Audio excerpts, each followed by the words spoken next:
여러분 안녕하십니까? 우리 사랑하는 성도님들, 또 이 자리에 찾아오신 우리 손님 모든 여러분들을 진심으로 환영합니다. 우리 예수님의 아름다운 사랑의 초청을 또 감동적으로 찬양해 주신 찬양대원 모두에게 감사를 드립니다. 지난주에 이어서 잠언의 지혜 이야기 두 번째 시간으로 말씀을 살펴보도록 하겠습니다. 이 시간에는 부하게도 마옵시고 가난하게도 마옵시고 라는 제목으로 돈에 대해서, 부에 대해서 또 저희가 어떻게 대해야 되는지, 잠언이 어떻게 말씀하고 있는지를 살펴보고자 합니다. 먼저 시작하면서 영상을 하나를 좀 보여드리겠습니다. 지난 연말에 난데없는 돈벼락 사건이 있었죠. 사운드를 좀 더 올리죠.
대구에서 있었던 사건입니다.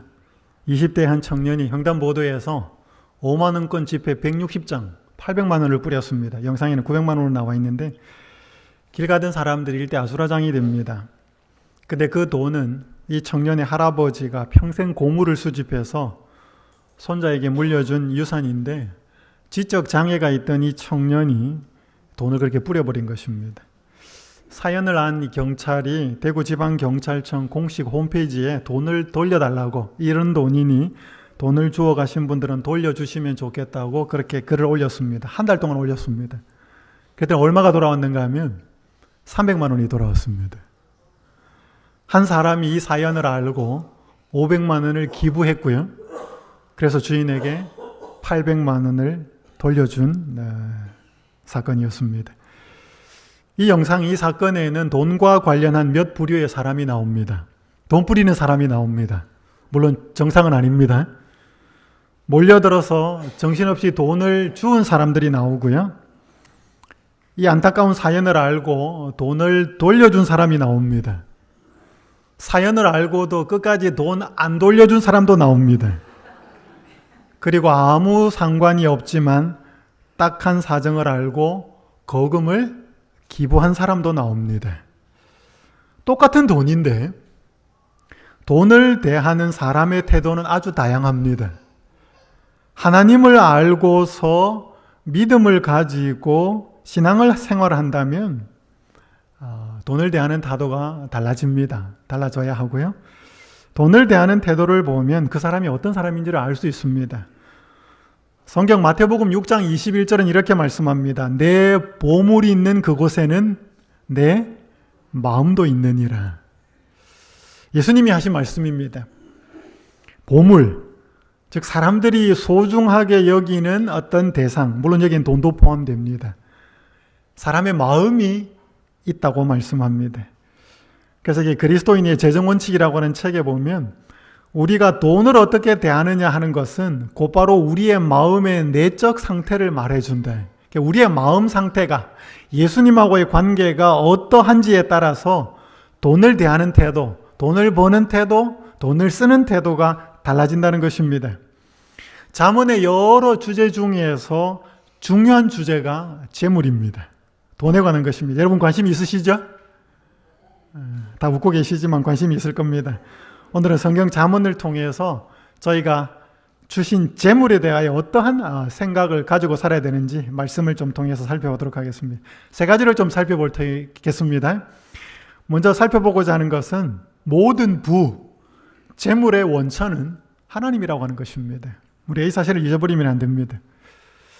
잠언 3장 15절 16절은 이렇게 말씀합니다. 지혜는 진주보다 귀하니 내가 사모하는 모든 것으로도 이에 비교할 수 없도다. 그의 오른손에는 장수가 있고 그의 왼손에는 부귀가 있나니 라고 기록합니다. 제가 지난 안식일에 첫 번째 잠언의 설교를 통해서 여호와를 경외하는 것이 지식 혹은 지혜의 근본이다라고 말씀을 드리면서 이 잠언에 의인화되어서 표현되어 있는 지혜가 누구이신지를 설명을 드렸습니다. 기억하십니까? 잠언 1장과 잠언 8장과 잠언 9장에 특별히 잠언 8장에서는 하나님과 함께 세상을 창조할 때 그분과 함께 창조자로 계셨다라고 표현하고 있고 잠언 9장에는 두 사람이 나옵니다. 지혜가 초청하기도 하고 이 지혜가 성경에 여자라고 나와 있지 않지만 그 잠언에는 이 어리석은 여자도 초청하고 그러니까 이 지혜로운 여인으로 우리는 보고 있습니다. 신학자들은.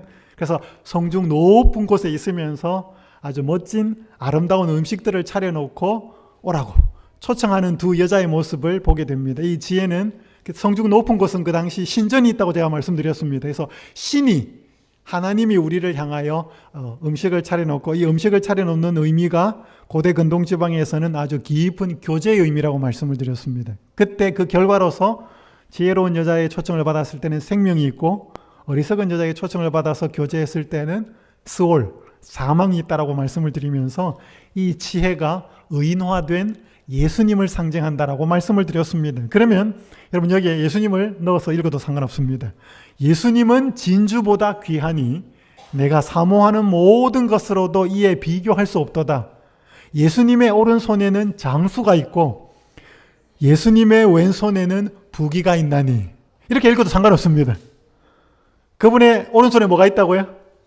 장수. 우리 여기 연세 드신 분들 오래 사셔야 되죠, 그죠? 단지 그냥 나이로 이렇게 오래 사시기보다 건강하며 오래 사는 것 축복입니다. 그분의 왼손에는 부귀가 있다. 모든 세상의 우주에 창조된 것들이 전부 다 그분에게서 창조되었기 때문에. 그래서 잠언 3장 9절에서 10절은 이렇게 말씀합니다. 내 재물과 내 소산물의 처음 익은 열매로 여호와를 공경하라. 그리하면 내 창고가 가득히 차고 내 포도즙 틀에 새 포도즙이 넘치리라. 이 잠언이 기록되어 있는 시대적인 배경은 목축과 농경사회입니다. 그러니까 너의 재물과 내 소산물의 처음 익은 열매로 여호와를 공경하라. 이 말의 현대적인 의미는 뭘까요? 비즈니스를 해서 장사를 하든 농사를 짓든 어떤 직업을 갖든지 우리의 수익의 가장 첫 번째 열매로 여호와를 공경하라. 그리하면 너의 창고가 가득히 차고 내 포도즙 틀에 새 포도즙이 넘치리라. 우리는 이 말씀을 하나님을 잘 섬기면 반드시 물질적으로 부요해진다는 성공의 공식으로 받아들이면 조금 문제가 있습니다. 반드시 그런 건 아닙니다. 제가 바로 조금 뒤에 살펴보겠지만 하나님을 잘 섬긴다, 믿음을 잘 간직한다는 것은 여러 축복들이 있지만 반드시 물질적인 축복과 연결되는 것은 아니라고 하는 것입니다. 하나님을 잘 섬기는데도 물질적으로 가난할 수 있어요. 그러나 하나님을 삶의 우선순위로 둘 때 그분께서 주시는 세상이 알지 못하는 분명한 축복도 있다는 것도 사실입니다. 왜냐하면 그분이 세상의 모든 물질을 만드셨고 그분의 것이기 때문에 그분이 원하는 임의대로 사용하실 수 있기 때문에 그렇습니다. 이게 제가 신문기사 하나를 좀 보여드리겠습니다. 국민일보에서 난 2013년 5월 22일자 기사입니다. 제목이 뭔가 하면 미국의 기독교인들의 상황을 분석한 기사입니다. 11조 생활을 철저히 할수록 빚이 없고 경제력이 더 넉넉하다는 기사입니다. 미국 기독교인들의 신앙 헌금을 조사한 것입니다. 맥시멈 제너러시티 등 미국 교계 단체들은 미 전역의 11조 준수 교인 4,413명의 신앙 헌금, 경제 생활을 조사, 분석한 State of the Plate 연례 보고서를 22일 내놓았다. 이 보고서에 따르면 11조를 내는 크리스천의 80%는 신용카드 빚이 없고 74%는 자동차 할부 미납금이 없으며 48%는 몰기지 미납금이 없다고 밝혔다. 28%는 어떤 종류의 빚도 없다고 답했다. 보고서를 발행한 브라이언 클루스 목사는 11조를 지키는 교인은 그래 11조를 꾸준히 내기 때문에 내가 잘 되고 있는 거야 라고 믿는 반면 11조를 안 지키는 교인은 그래 저 사람들은 잘 사니까 11조를 낼 수 있지 라고 생각한다고 말했다.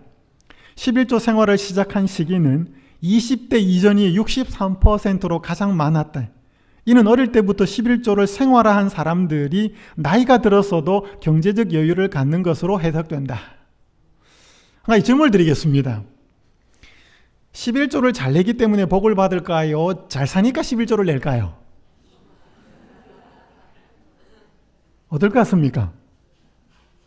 물론 딱 부러지게 정확하게 통계를 낼 수는 없지만 적어도 우리는 말라기 3장 10절에 의하면 성경 구절이 하나님이 유일하게 자신을 시험해보라고 하는 구절이 말라기 3장 10절입니다. 만군의 여호와가 이르노라 너희의 온전한 11조를 창고에 들여 나의 집에 양식이 있게 하고 그것으로 나를 시험하여 내가 하늘 문을 열고 너희에게 복을 쌓을 것이 없도록 붙지 아니하나 보라. 여러분 하나님이 이렇게 말씀하시는 것은 마치 도박이나 배팅하는 것처럼 세상에 투자하고 배팅하여서 하나님 한번 11조 드려봐라. 그럼 하나님이 돈에 대해서 어떻게 축복하시나 보라. 이거 시험하라는 내용이 아닙니다. 이렇게 하나님을 삶의 우선순위로 둘 때 살아계신 하나님, 만물을 붙드시는 하나님, 내 인생을 붙드시고 내 수익에 내 재물까지도 인도하고 계시는 살아계신 하나님을 알아라고 하는 이야기입니다. 이게 물질이 우선이 아니라 살아계신 하나님을 이런 방법으로도 경험할 수 있다는 사실을 보여주는 것입니다. 제가 11조에 대해서는 할 이야기가 많습니다. 왜냐하면 제 석사학위 논문이 11조예요. 그래서 나중에 한번 기회가 되면 구약의 모든 신약의 11조에 대해서 한번 말씀을 드리겠습니다.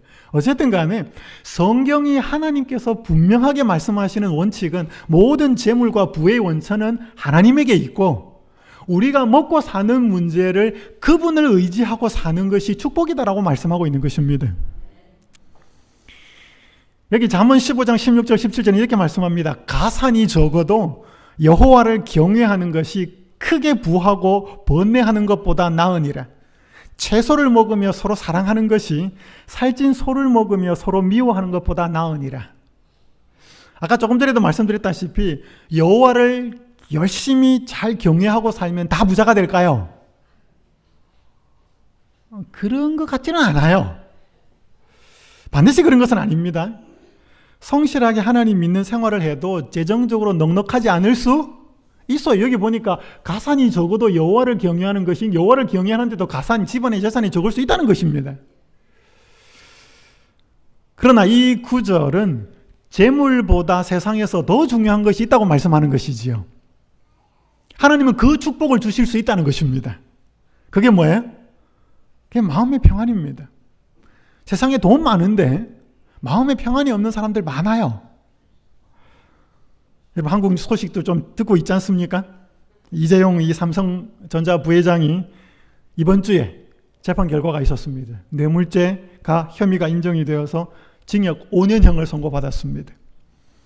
대한민국에서 제일 부자가 누구냐면 이재용 부회장의 아버지예요.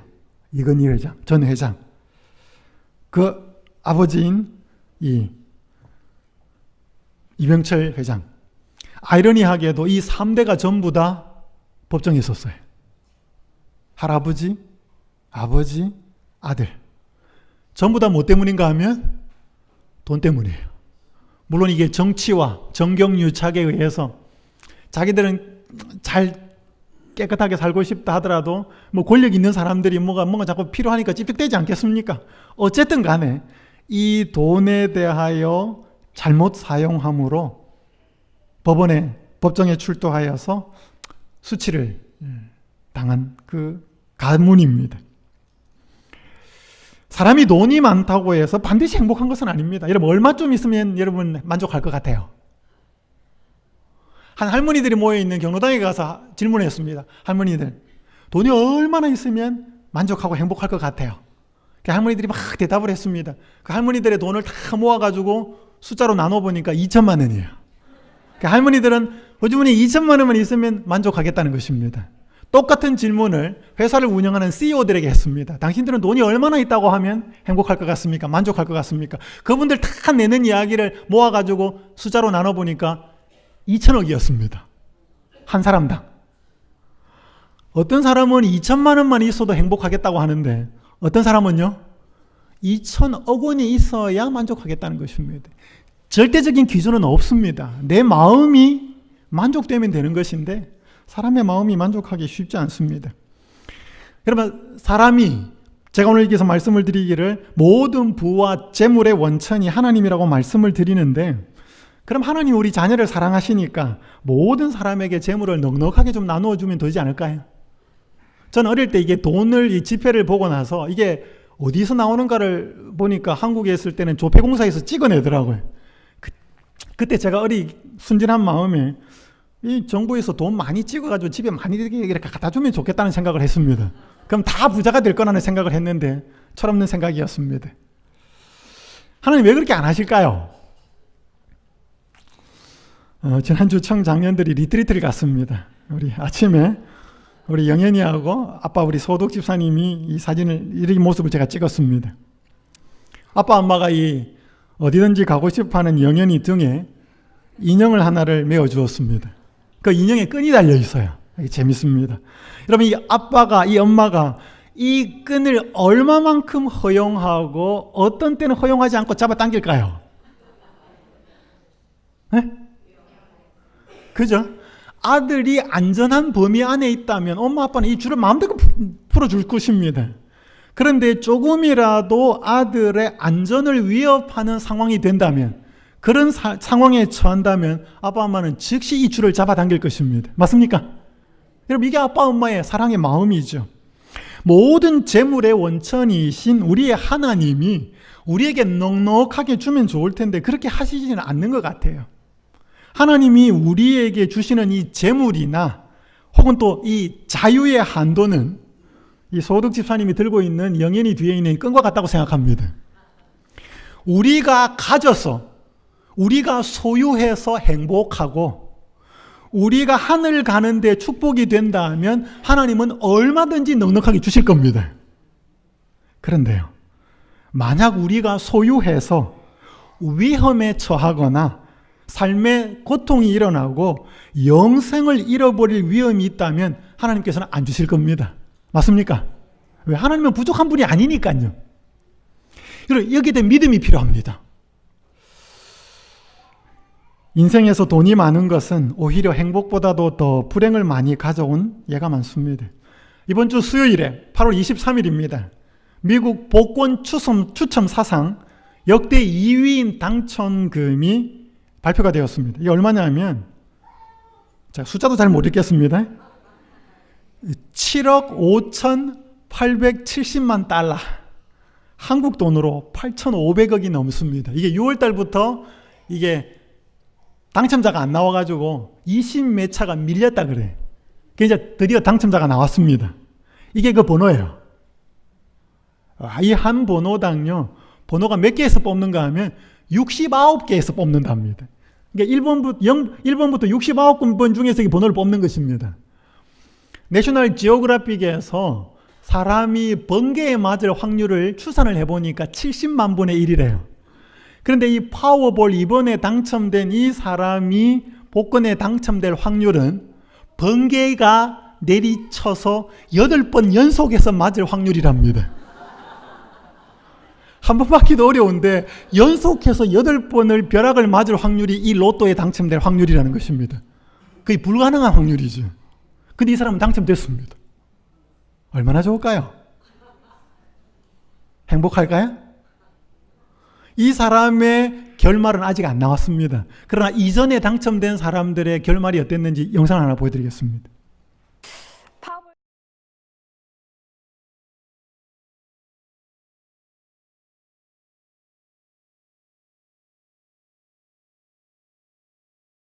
당첨자의 인생이 불행해진 경우도 무척 많았습니다. 행운일까요? 아니면 저주일까요? 박희정 기자가 보도합니다. 지난 2002년 파워볼에 당첨된 잭 휘트거가 받은 돈은 3억 1,500만 달러, 요즘 환율로 3,800억 원이 넘는 거액이었습니다. I just want to thank God for letting me pick the right 이분이 number. 하나님께 감사했습니다. 장밋빛 인생을 가져올 것만 같았던 복권 당첨. 하지만 불행의 시작이었습니다. 당첨금을 타서 돌아오는 길에 음주운전으로 단속되는가 하면 여러 차례 강도에 당했습니다. 손녀딸과 딸은 마약 중독으로 숨졌고 흥청망청 돈을 쓰다 결국 당첨금도 다 날렸습니다. 2001년 데이비드 에즈워드도 500억 원에 당첨되며 인생 역전에 성공했습니다.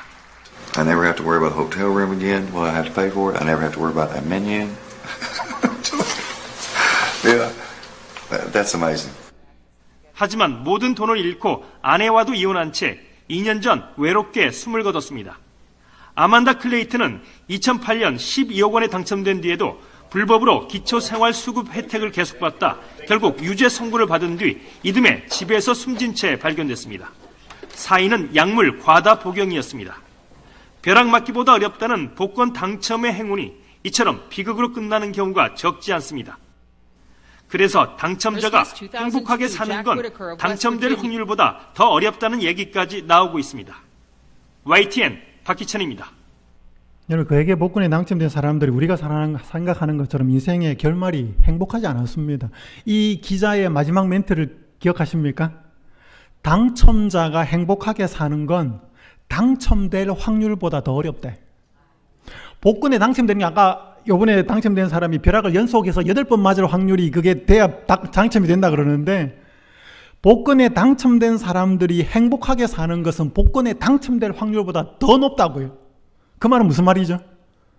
거의 대부분의 사람들이 당첨이 되고 나서는 행복하지 않았다는 것입니다.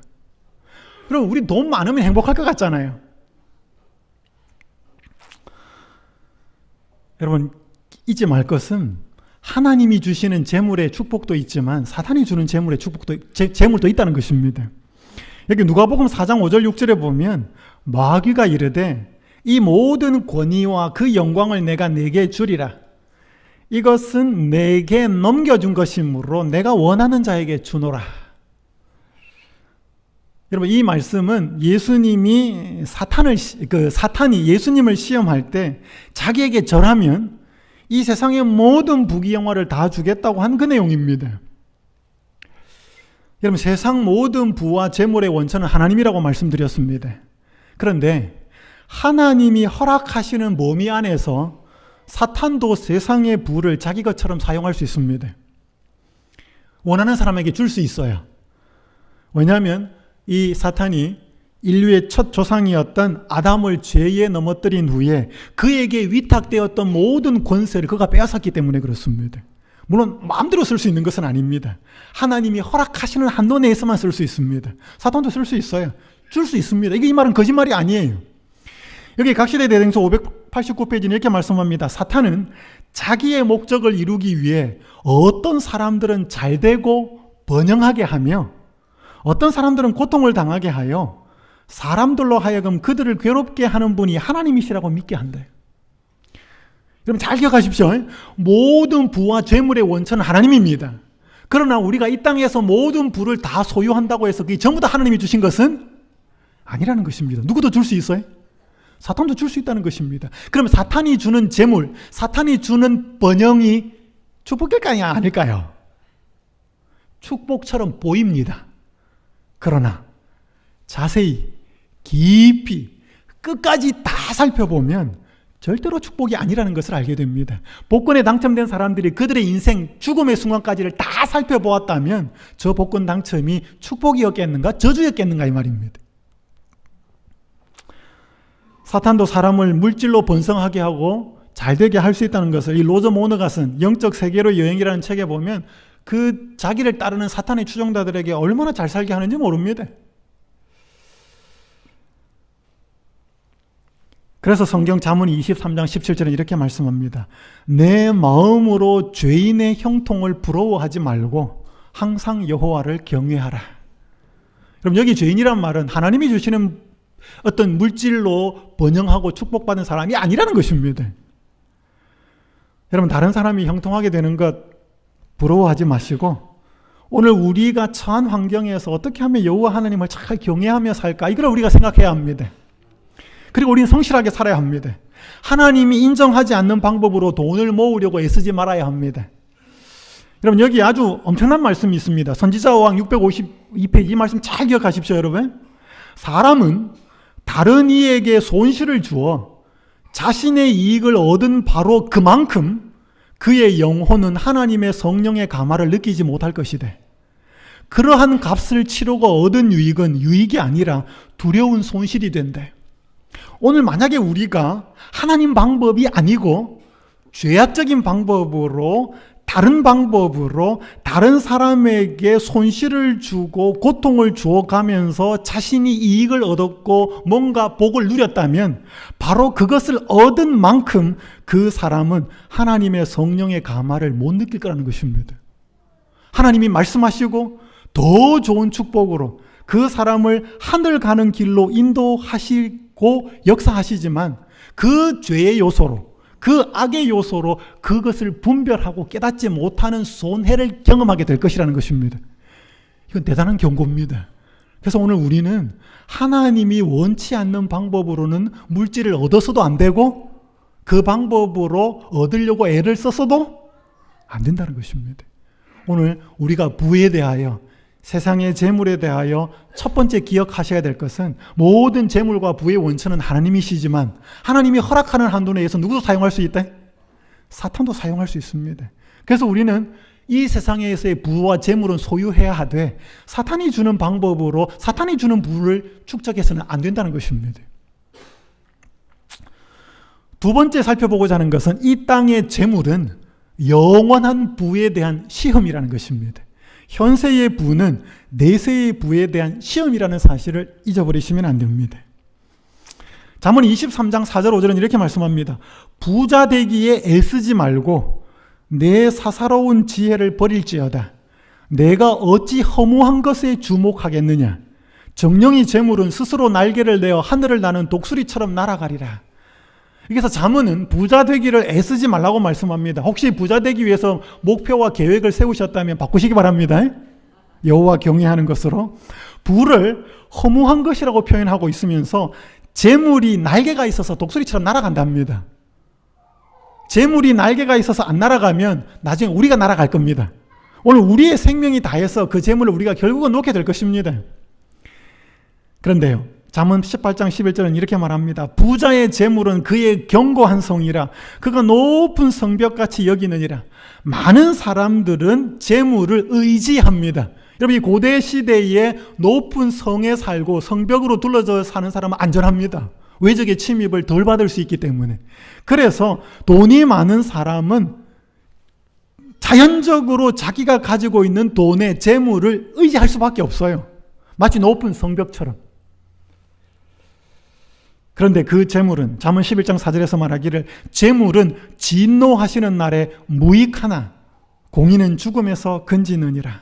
여기 진노하시는 날은 마지막 세상에 임할 하나님의 여호와의 심판의 날을 의미합니다. 이때 우리가 소유하고 있는 어떤 재물도 아무런 힘을 발휘하지 못할 거라는 것입니다. 여기 각시대 대정초에는 이렇게 말씀하고 있습니다. 하나님의 목소리가 하나님의 백성을 사로잡힘에서 돌이키실 때 인생의 큰 싸움에서 모든 것을 잃어버린 자들은 무서운 각성을 할 것이다. 그들은 하나님보다 더 좋아했던 우상들이 멸망당하는 것을 보고 무서워 떤다. 그들은 세상의 부와 향락을 얻기 위해 그들의 영혼을 팔고 하나님께 대하여 부하게 되고자 노력하지 않았다. 그 결과로 그들의 일생은 실패로 돌아가고 그들의 향락은 이제 쓴 것으로 바뀌고 그들의 재물은 썩어버렸다. 일생 동안 얻은 것이 잠깐 동안에 사라진다. 부한 자들은 그들의 거대한 저택이 파괴되고 금과 은이 흩어지는 것을 보고 통곡한다. 그러나 그들이 그들의 우상들과 함께 멸망해야 한다는 두려움으로 그들의 통곡은 침묵으로 바뀐다. 이 역시 엄청난 말씀입니다. 그래서 우리는 하나님이 주신 재물, 물론 우리가 애써서 노력해서 얻은 재물, 그 재물들이 이러한 때가 닥치기 전에 우리는 지혜롭게 사용할 줄 알아야 합니다. 3년 전에 제 장인이 돌아가셨을 때 삼육 서울병원 추모관에서 장례식을 했습니다. 그때 제가 이제 맞사위이기 때문에 그 입구에 앉아서 조문객들을 맞이하고 안내를 했습니다. 근데 이제 제가 아는 조문객이 오면 제가 그분들을 접대해야 되기 때문에 자리를 잠깐 비우고 안에 들어가서 그분들과 이야기를 나누었습니다. 그때 이제 큰아들에게 자리를 잠깐 맡으라고 이야기를 했습니다. 신발도 정리하고. 그러면서 제가 뭘 하나를 알려줬는가 하면 그 장례식장에 오는 분들이 식사를 하셔야 되기 때문에 음식을 가져오는 그 추모관 측에서 음식을 만들어서 갖고 옵니다. 그러면 영수증을 2개를 만들어서 자기들이 하나를 킵하고 있고 저희들에게 하나씩 줘요. 그래서 그 나중에 모아가지고 정산을 할 때 저희 거 모은 거랑 자기들 거랑 이렇게 합산을 이렇게 해가지고 비교해가지고 이제 결산을 하는데 그 영수증 오면 잘 받아놔라고 제가 큰아들한테 이야기를 했습니다. 그리고 한참 제가 온 손님을 맞아하고 이야기하고 다시 이제 와서 그때 점심 먹을 시간이 되어서 큰아이 보고 밥을 먹으라 그랬습니다. 근데 제 큰아들이 밥을 안 먹겠대요. 집에 가서 먹겠대요. 그래서 이 장례식장에 밥이 맛이 없어서 안 먹나? 뭐 그래라 그랬습니다. 왜냐하면 이 삼육 서울병원 추모관에서 그 제 집까지가 10분밖에 안 떨어져 있었거든요. 시립대 후문 쪽이었기 때문에. 근데 나중에 알고 보니까 이 아들이 그 장례식장에서 밥을 안 먹은 것은 식비를 아끼기 위함이었습니다. 자기가 앉아서 이걸 이제 밥 한 그릇, 밥 20인분, 30인분 얼마, 국 20인분, 30인분, 뭐 반찬 얼마 해서 영수증을 주는 거 보니까 생각보다 많이 나가거든요. 그러니까 아들이 그걸 보고 나서 자기라도 한 끼를 안 먹으면 덜겠다. 그래서 밥을 안 먹고 집에 가서 먹고 온 거예요. 제가 나중에 그 사실을 알고 너무 가슴이 좀 짠했습니다. 가난한 목사의 아들로 태어나서 아버지 주머니 사정을 그렇게라도 헤아려주는 아들이 참 고마웠습니다. 제 큰아이는 돈에 대해서는 그렇습니다. 제가 어릴 때 이 아이에게 통장에 있는 거 다 보여줬어요. 우리 집에 돈이 얼마 있는지. 한 번에 이 아이가 고등학교 다닐 때 학교에 기숙사에 있으면서 이제 바빠서 옷을 제대로 못 사고 하니까 엄마하고 사러 갈 시간이 없으니까 집사람이 자기 신용카드를 아이들한테 줬어요. 네가 시간 날 때 가서 옷 사라. 여러분 고등학생 아이에게 옷 사라고 신용카드를 주면 어떻게 돼요? 근데 이 아이는 그렇게 함부로 쓰지 않았습니다. 왜냐하면 돈에 대해서 이런 생각을 하고 있었기 때문에. 그래서 적어도 이런 아이였기 때문에 지금도 한국에 혼자 지금 이제 여기 한 5주 있다가 갔지만 한국에서 돈 보내달라고 소리를 안 해요. 얘는 지가 벌어서 쓰고 없으면 달라 소리도 안 해요. 그래서 제가 물어야 됩니다. 너 돈이 있냐? 아빠 돈 보냈다. 왜냐하면 지가 알고서 그렇게 쓰니까. 이런 아이였기 때문에 집사람은 고등학생의 나이였지만 신용카드를 맡길 수 있었습니다. 작은 것에 성실하면 더 큰 것을 줄 수 있습니다. 그래서 여러분 성경의 마태복음 25장 21절의 달란트 비유에서는 그 주인이 이르되 잘하였도다 착하고 충성된 종아 내가 적은 일에 충성하였음에 내가 많은 것을 내게 맡기리니 내 주인의 즐거움에 참여할지어다 하고 5달란트, 2달란트를 잘 활용하게 한 사람들에게 주시는 예수님의 말씀입니다. 지극히 작은 일에 충성했기 때문에 더 많은 것으로 내가 너에게 맡기겠다. 이것이 바로 오늘 이 세상에 하나님께서 재물을 위탁해 주신 이유입니다. 여기 청지기에 보내는 권면 22쪽에 이런 말씀이 기록되어 있습니다. 여러분 함께 읽겠습니다. 시작.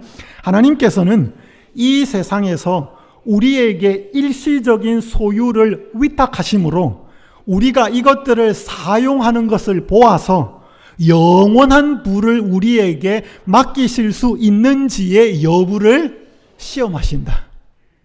여러분 잘 기억하십시오. 여러분 지금 여러분과 저는 시험 치고 있는 중입니다. 무슨 시험이라고 해? 오늘 우리가 적든 많든 소유하고 있는 그 재물로 영원한 부를 하나님이 맡겨줄 수 있는지 없는지에 대하여 시험 치고 있는 중입니다. 어때 시험 잘 치고 계십니까? 그럼 시험을 잘 치려면 정답을 알아야 되죠. 이 시험에 잘 통과할 수 있는 정답을 하나 알아쳐 드릴까요? 궁금하십니까? 요대로만 하면 테스트 반드시 통과합니다. 돈을 꼭 써야 될 세 분야를 실물교훈 351페이지는 이렇게 기록합니다. 돈을 생활 필수품을 마련하고 돈에는 내 몫이 있습니다. 다른 사람을 축복하고 내 돈에는 내 몫만 있는 게 아니고 타인의 몫도 있습니다. 그리스도의 사업을 전진시키는 목적, 하나님의 목도 있습니다. 하나님이 오늘 우리에게 주신 재물은 세 몫이 포함되어 있습니다. 그래서 우리가요, 쌀도 싸야 되고 난방도 해야 되고 옷도 사야 되고 자녀들 교육도 시켜야 되고 반드시 생활 필수품과 생존에 필요한 것들은 써야 됩니다. 그거 아끼면 안 됩니다. 그리고 내 돈에는 다른 사람을 축복하기 위한 목도 포함되어 있다는 사실을 잊어버리시면 안 됩니다. 그래서 그게 적든지 많든지 함께 다른 사람에게 식사를 내고 다른 사람에게 따뜻한 옷을 사서 보내주고 양말 한 컬러, 여러분 이것들이 전부 다 하나님이 우리에게 기대하시는 것입니다. 그리고 그리스도의 사업을 전진시키는 목적 이외에 이 세 가지 목적 이외에 돈을 사용할 것 같으면 그 돈은 모래와 마찬가지로 쓸모없는 것이 된대. 그러니까 오늘 하나님이 더 큰 영원한 부를 이걸 지금 줄지 말지를 생각하고 있는데 물론 그건 믿음으로 그 예수님을 잘 알고 믿음 생활을 잘하는 사람에게 줄 터인데 그 믿음 생활을 잘한다고 하는 삶의 실질적인 경제적인 돈에 대한 개념은 어떻게 되는가 하면 이렇게 쓴다는 것입니다. 나에게 꼭 필요한 것은 써야 되고 그리고 다른 사람을 축복하기 위한 몫으로도 써야 되고 그리고 하나님의 사업을 위해서도 사용할 때 그 재물은 하나님이 보시기에 아름다운 재물이 되고 이 세상의 재물로 영원한 부를 얻는지 줄지 말지에 대한 시험에 반드시 통과하게 됩니다. 여러분 이거 정답입니다. 이렇게 한번 써보시겠습니까? 그렇게 아멘 하시는 분도 계시고 안 하시는 분도 계시지만 이렇게 사용하고서 이 세상에서 불행할 사람은 아무도 없습니다. 제가 재림연수원에 있다 왔지 않습니까? 한국에서 재림연수원에서 가장 최근에 지은 기도실 건물인데 이 기도실 건물 안에 엘리베이터가 있습니다. 각 기도실에는 화장실이 개별로 딸려 있습니다. 안에는 다 황토방이에요. 4층에는 콘도도 있습니다. 그런데 이 기도실을 짓는데 전국에 계신 또 해외에 계신 많은 성도님들이 헌금으로 후원해 주셨습니다. 제가 연수원에 있을 때 정기연수, 일주일간 정기연수 프로그램이 아니고 주말을 이용해서 2박 3일의 단기연수를 진행할 때 꼭 오시는 한 교회의 남자 집사님이 계셨어요. 그분은 이 4층 콘도의 한 방을 도네이션 하신 분이에요. 그래서 본인의 이름이 적혀 있어요. 거기. 미국에도 그런 거 있지 않습니까? 도네이션 하신 분들의 이름을 기념해가지고 붙여놓는 것처럼. 근데 이분이 기도실에 오실 때는 혼자 안 오고 어린 아들을 데리고 와요. 초등학생인 그 아들을 데리고 와서 함께 거기 있으면서 연수원에 지내면서 예배도 드리고 기도실에서 함께 기도도 하다가 가요. 저는 그 아버지와 아들의 모습을 몇 번을 이렇게 연속해서 보면서 참 기뻤습니다. 여러분 세상에 돈 어디든지 쓸 수 있습니다. 그런데 기도하러 오시는 분들을 위해서 만든 한 공간을 헌신을 했고 그리고 그 공간 속에 자기 아들을 데리고 와서 어디 놀이동산에도 놀러 갈 수 있고 다른 데도 갈 수 있지만 애가 단기 연수 2박 3일 한다면 대부분 어른에게 초점이 맞추어진 설교지 그 초등학생에 맞춘 설교가 아닌데도 불구하고 그 아버지는 그 아들을 데리고 와서 여기가 기도실이고 우리가 이렇게 헌신했고 아빠가 이렇게 했고 우리가 너와 함께 여기 와서 기도하고 이렇게 하나님을 믿는 신앙을 함께 만들어 가면서 그 기도실에 와서 기도하는 그 아버지 또 아들의 그 부자의 모습이 참 행복해 보이고 아름다워 보였습니다. 우리에게 하나님께서 주신 재물을 우리가 꼭 필요한 생활 필수품을 구입하는데 또 타인을 축복하는데 하나님의 사업에 넉넉하게 사용한다면 우리도 행복하고 하나님 보시기에도 얼마나 이쁠까요? 여러분 꼭 기억하십시오. 내가 땀 흘려 번 그 재물, 물론 하나님이 우리에게 수고할 능력도 주셨습니다. 그 재물에는 반드시 몇 몫이 포함되어 있다고요? 세 몫이 포함되어 있다는 사실을 기억하시고 이건 내 거다! 나만 쓰는 그래서 시험에 실패하지 않도록 그 시험을 잘 통과하실 수 있기를 간절히 바랍니다. 세 번째로 좀 마지막으로 살펴보고자 할 것은 우리가 어떻게 하면 돈에 얽매이지 않고 살아갈 수 있을까? 그것은 우리가 가치관이 바뀔 때 재물에 대해서 자유함을 누리게 됩니다. 잠언 8장 10절 11절은 이렇게 말씀합니다. 너희가 은을 받지 말고 나의 훈계를 받으며 정금보다 지식을 얻으라. 대저 지혜는 진주보다 나음으로 원하는 모든 것을 이에 비교할 수 없음이니라. 여러분, 지혜가 뭔지 지금 계속 누군지 이야기하고 알고 있습니다. 그죠? 성경 잠언은 금이나 은, 진주, 즉 우리가 보물, 보화보다 더 가치 있는 걸 계속 설명합니다. 그게 지혜고 지식이고 명철이고 예수님이고. 예수님은 모든 재물보다 나음으로 이 세상에서 우리가 원하는 모든 것을 비교할 수 없는 존재라고 하는 것입니다.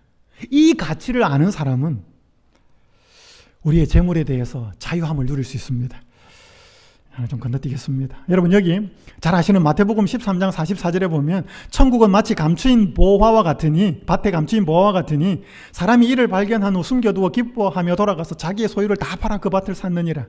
여러분, 이 비유에 나오는 사람이 밭에서 감추인 보화를 발견하고 그 보물이 들어있는 밭을 사는데 기쁨으로 했을까요? 억지로 했을까요? 기쁨으로 했겠습니까? 그런데 이걸 기쁨으로 못한 사람이 나와요, 성경에. 마태복음 19장에 부자 법관. 예수께서 이르시되 내가 온전하고자 할진대 가서 내 소유를 팔아 가난한 자들에게 주라. 그리하면 하늘에서 보화가 내게 있으리라. 그리고 와서 나를 따르라 하시니 그 청년이 재물이 많음으로 이 말씀을 듣고 근심하며 갑니다. 여러분, 이 사람은 왜 자기 소유를 다 팔아서 가난한 사람들을 못 나눠줬을까요? 여러분, 이 하나는 비유고 하나는 실질적인 부자 법관의 이야기인데 이 두 개가 다 자기의 소유를 이 사람은 팔았고 이거 못 팔았어요. 이 차이가 어디에 있을까요? 여러분, 이 차이는 이 비유에 나오는 사람은 감추인 보물을 먼저 뭐 했다는 거죠? 발견했다는 거죠. 근데 이 부자 법관은요, 있는 줄은 알았는데 자기 것으로는 소유하지 못했다는 것입니다. 이거 다 팔아서 주고 오면 그것 때문에 하늘에서 보화가 있는 게 아니거든요. 하늘에서 보화는 이미 준비되어 있는 건데 그것이 자기가 가지고 있는 소유물 때문에 걸림돌이 되는 것입니다. 이거 갖고 팔아가지고 하늘의 보화만, 만약에 이 부자 법관이 이 비유에 나오는 사람처럼 감추인 보화를 볼 수 있었다면 이거 팔았을까요? 안 팔았을까요? 기쁨으로, 억지로? 그죠? 그러니까 오늘 이 사람은 자기의 소유에 대해서, 재물을 가지게 돼서 자유했고 이 부자 법관은 자유하지 못했던 것은 결국에는 자기가 생각하는 그 가치에 있어서 세상 보물만큼 중요한 것이 없었기 때문에 이 사람은 그것에 얽매였던 것입니다. 오늘 우리가 돈보다, 재물보다 더 가치 있는 것을 우리의 삶에서 소유할 때 덜 가치 있는 재물에 대해서는 자유할 수 있습니다. 그 대상이 누구라고요? 예수 그리스도라는 것입니다. 2007년에 한 사람이 뉴욕의 한 야드 세일, 거라지 세일에서 $3를 주고 이 그릇 하나를 샀어요. 그래서 이 거실에다가 탁 올려놨는데 보면 볼수록 이 아우라가 뿜어져 나오는 것입니다. 그래서 궁금해서 이 그릇을 들고 전문가를 찾아갑니다. 이 그릇이 내가 보니까 범상치 않은데 이 그릇이 어떤 그릇 같습니까?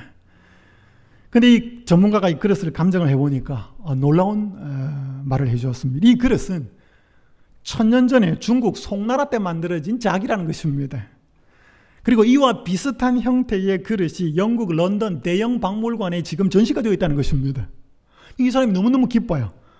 그래서 이 가치가 얼마가 되냐고 물어보니까 자기도 모르지만 뉴욕에 그 경매업체가 많으니 한번 내보라 그래. 그래서 이 사람이 뉴욕에 있는 한 경매업체에 이 그릇을 내어놓았고 2013년에 이 경매에서 낙찰이 되었습니다. 얼마나 낙찰이 되었는가 하면 225만 불에 낙찰이 되었습니다. 222만 5천 달러. 한국 달러로요? 약 한 25억 원에 낙찰이 됐습니다. 얼마 주고 샀는데요? 3달러. 이 기사를 원래 주인이 봤을런지 안 봤을런지 저는 잘 모르겠습니다. 만약에 봤다면 얼마나 땅을 치고 한탄했겠습니까? 이 그릇의 가치를, 우리 집에 둔 이 그릇의 가치를 거라지 세일할 때, 야드 세일할 때 3달러에 팔았는데 그걸 소유하고 있던 사람이 이걸 그릇의 가치를 제대로 보고 경매업체에 넣어놔서 222만 5천 불. 여러분, 이 원래 주인이 이 그릇의 가치를 알았더라면 3달러에 팔았겠습니까? 그에게 하찮았던, 평범했던 이 그릇은 그런 대접을 받을 만한 그릇이 아니었다는 것이죠. 오늘 우리가 재물 때문에, 세상의 부 때문에 제대로 취급받아야 될 예수 그리스도가 얼마나 자꾸 우리의 삶 속에서 뒤로 밀리는지 모릅니다. 하찮게 취급하는 것이죠. 왜? 그 가치를 모르고 살고 있기 때문에. 그래서 우리의 가치관이 바뀌지 않으면 돈 아무리 많이 소유해도 우리는 여전히 부족하다고 느끼고 불행하다고 느낄 것입니다. 그러나 우리의 가치관이 바뀌어서 무엇이 중요하고 무엇이 덜 중요한지에 대한 이해를 제대로 하고 있다면 아무리 적은 소유를 가지고도 우리는 만족하고 행복할 수 있습니다. 그 중심에 누가 계시다고요? 예수 그리스도가 계시다는 것입니다. 한 글을 읽고 마치겠습니다. 늘 저와 함께 하시는 우리 주님, 제가 다급할 때마다 찾아가면 받아주시는 우리 주님이 계시기에 이번에도 주님께서 함께해 주실 것을 믿고 평안히 지냅니다. 나의 친구, 나의 피난처, 나의 의지, 나의 구세주가 되시는 주님을 모르는 사람들에게 어떻게 알려줘야 할지요. 한 여집사님이 남편이 큰 수술을 다시 받아야 되는 힘든 상황에서도 불구하고 마음의 평안을 경험하고 있다고 보내주신 글입니다. 그 예수님 때문에 어떻게 보면 대단히 불행해야 될 상황에서도 평안히 지낸다고요. 그분이 뭐라고 고백했는가 하면 나의 친구, 나의 피난처, 나의 의지, 나의 구세주. 여러분, 이분이 이 가치를 알기 때문에 놓칠 수 없는 것이죠. 예수님을 최고의 가치로 여기는 지혜로운 사람은 이런 기도를 하게 됩니다. 이 기도를 읽고 제가 마치겠습니다. 오늘 읽었던 우리의 성경 교독입니다. 내가 두 가지 일을 주께 구하였사오니 내가 죽기 전에 내게 거절하지 마시옵소서. 곧 헛된 것과 거짓말을 내게서 멀리하옵시고, 이 헛된 것, 거짓말, 잠언에 나와 있는 아주 중요한 언어 생활에 대해서는 제가 다음 시간에 설교를 하도록 하겠습니다. 나를 가난하게도 마옵시고 부하게도 마옵시고 오직 필요한 양식으로 나를 먹이시옵소서. 혹 내가 배불러서 하나님을 모른다, 여호와가 누구냐 할까 하오며, 혹 내가 가난하여 도둑질하고 내 하나님의 이름을 욕되게 할까 두려워함이니이다. 야게의 아들이 이 누군지는 알려져 있지 않습니다. 그러나 그가 일생을 살면서 하나님께 두 가지를 기도했는데, 하나는 거짓말 안 하고 헛소리 안 하고, 하나는 내가 재물이 너무 많아가지고 하나님을 모를까, 너무 없어가지고 하나님의 이름을 욕되게 할까 두렵사오니 적절하고 적당하게 먹이고 입혀주십시오 라는 것이었습니다. 이 사람에게 중요한 것은 재물이 아니라 하나님이었습니다. 이 사람이 중요했던 것은 얼마나 소유했느냐가 아니라 내 삶 속에서 하나님의 이름이 어떤 대접을 받느냐가 중요했습니다. 지혜로운 사람이었습니다. 오늘 이렇게 된 사람, 이 기도를 할 수 있는 사람은 재물에 얽매이지 않게 됩니다. 오늘 여러분 모두가 이 예수님 때문에 재물에 대해서 이러한 자유함을 누릴 수 있게 되기를 간절히 바랍니다. 부하게도 마옵시고 가난하게도 마옵시고 모든 재물의 원천은 하나님이십니다. 현세의 재물은 내세에서 영원한 부를 소유할 수 있을지에 대한 중요한 하나님의 시험입니다. 우리에게 가장 소중한 대상이 예수님이 될 때, 그래서 가치관이 바뀔 때 우리는 재물에 대해서 진정으로 자유를 누릴 수 있게 됩니다. 이런 축복이 여러분과 제가 함께 임하기를 간절히 바라면서 말씀을 마치겠습니다.